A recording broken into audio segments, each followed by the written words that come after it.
एक विचार इंसान की जिंदगी में बहुत बड़ा तूफान ला सकता है। दोस्तों नमस्कार, मेरा नाम लक्ष्मण यादव है। आपके अपने इस YouTube चैनल पे आप सब लोगों का बहुत बहुत स्वागत है। यदि आप आज इस चैनल पे पहली बार आए हैं तो सबसे पहले आप इस चैनल को सब्सक्राइब करें, बेल आइकन के बटन को दबाना ना भूलें ताकि आने वाले समय में जो भी वीडियो अपलोड हो उसकी नोटिफिकेशन सबसे पहले आप तक पहुंचे। दोस्तों आज फिर आपसे बात करने का मौका मिला है, एक नई जानकारी के साथ में आप लोगों के बीच आया हूं। आज हम बात करेंगे विचारों की।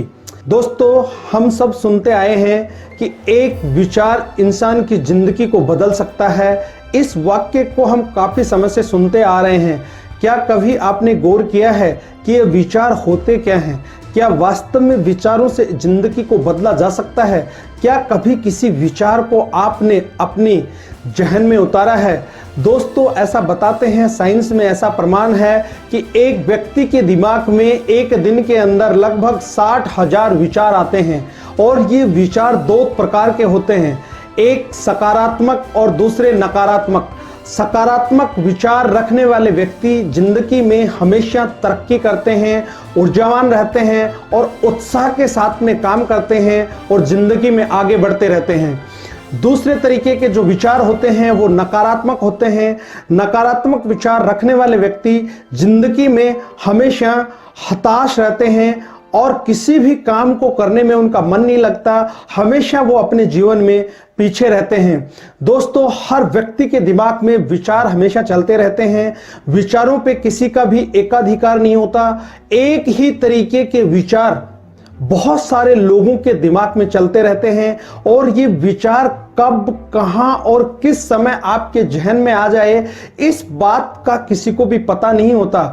दोस्तों जिन जिन लोगों ने अपने विचारों पे काम किया है आज इतिहास के पन्नों में उनका नाम है। ऐसे बहुत सारे एग्जाम्पल हैं जिन्होंने अपने विचारों पे काम किया और आज उनका नाम इतिहास में दर्ज है। जैसा कि राइट ब्रदर्स ने एरोप्लेन बनाया, उनके दिमाग में एक विचार आया और उस विचार की वजह से ही आज आप और हम हवाई जहाज की सफर कर पा रहे हैं। दूसरा थॉमस अल्वा एडिशन, आप देखिए उनके दिमाग में एक विचार आया और एक बल्ब बनाया और जिसकी वजह से आज आप और हम रोशनी ले पा रहे हैं। तो दोस्तों एक विचार आपकी जिंदगी में कितना बड़ा भूचाल ला सकता है इस बात का अंदेशा आप खुद भी नहीं लगा पाएंगे। अब मैं आपके सामने एक ऐसे शख्स की बात करने जा रहा हूं जिसका जीवन सिर्फ एक विचार से बदल गया।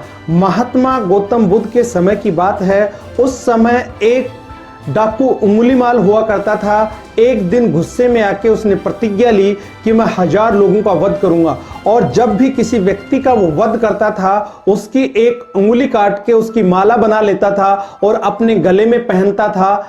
इसी वजह से उसका नाम डाकू उंगलीमाल पड़ा था। ऐसे करते करते दोस्तों उसने 999 लोगों का वध कर दिया था।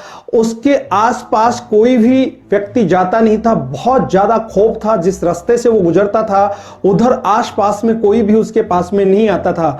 एक समय की बात है, महात्मा बुद्ध उसी रास्ते से अपने कुछ शिष्यों के साथ जा रहे थे। जैसे ही उस रास्ते पे आगे बढ़ रहे थे, महात्मा बुद्ध के एक शिष्य ने बोला कि गुरुवर इस रास्ते में हम सब लोगों के लिए बहुत ज्यादा खतरा है, हो सकता है कि हमारी मृत्यु हो जाए। महात्मा बुद्ध पूछते हैं कि ऐसा क्या है? वो शिष्य बताता है कि इस रास्ते पे आगे चल के डाकू उंगलीमाल रहता है जो लोगों का वध करता है।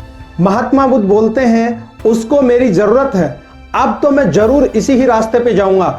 जैसे ही महात्मा बुद्ध उस रास्ते पे आगे बढ़ते हैं सामने उनको डाकू उंगलीमाल मिल जाता है। जैसे ही वो महात्मा बुद्ध को देखते हैं वो क्रोध से आग बबूला हो जाता है और बोलता है कि सन्यासी आज तो मैं तेरा वध करूंगा और आज मेरी प्रतिज्ञा पूरी हो जाएगी और आज मेरा 1000वां वध है।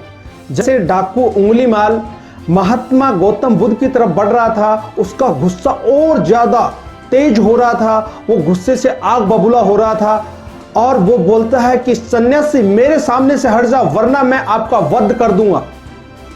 महात्मा गौतम बुद्ध बोलते हैं हाँ कर दीजिए।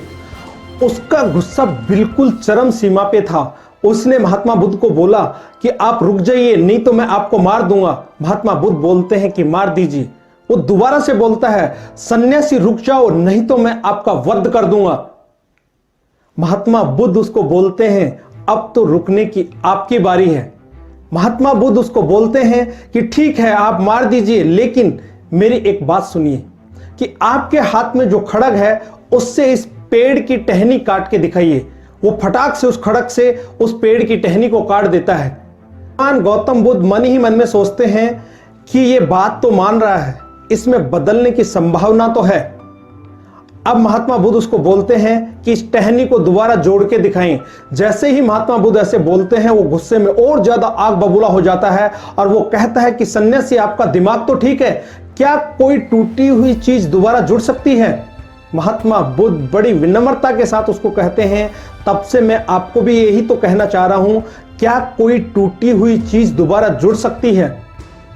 इतनी बात सुनते ही दोस्तों उसका विचार बदल गया, उसकी आंखों में आंसू आ जाते हैं और वो भगवान गौतम बुद्ध के चरणों में गिर के गिड़गिड़ाने लगता है, रोने लगता है, क्षमा याचना करता है और भगवान गौतम बुद्ध से प्रार्थना करता है कि मेरे को आपका शिष्य बना लीजिए, मेरी बची हुई जो जिंदगी है वो मैं आप ही की शरण में गुजारना चाहता हूं।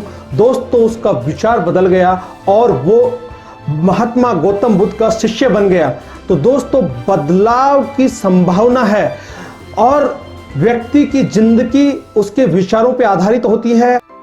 आज इंसान जो कुछ भी है वो अपने विचारों की वजह से है और इसका जिम्मेदार सिर्फ और सिर्फ वो खुद है, इसके अलावा और कोई भी नहीं है। इंसान अपने विचारों को बदल के अपनी जिंदगी को बदल सकता है, अपने भविष्य को खूबसूरत बना सकता है। दोस्तों ये सिर्फ और सिर्फ आपके हाथ में है। आप भी अपने विचारों को बदल के आपकी जिंदगी को बदल सकते हैं। आज के वीडियो में इतना ही। इस वीडियो में यहां तक बने रहने के लिए आप लोगों का बहुत बहुत धन्यवाद। इस वीडियो को ज्यादा से ज्यादा लाइक करें, ज्यादा से ज्यादा शेयर करें।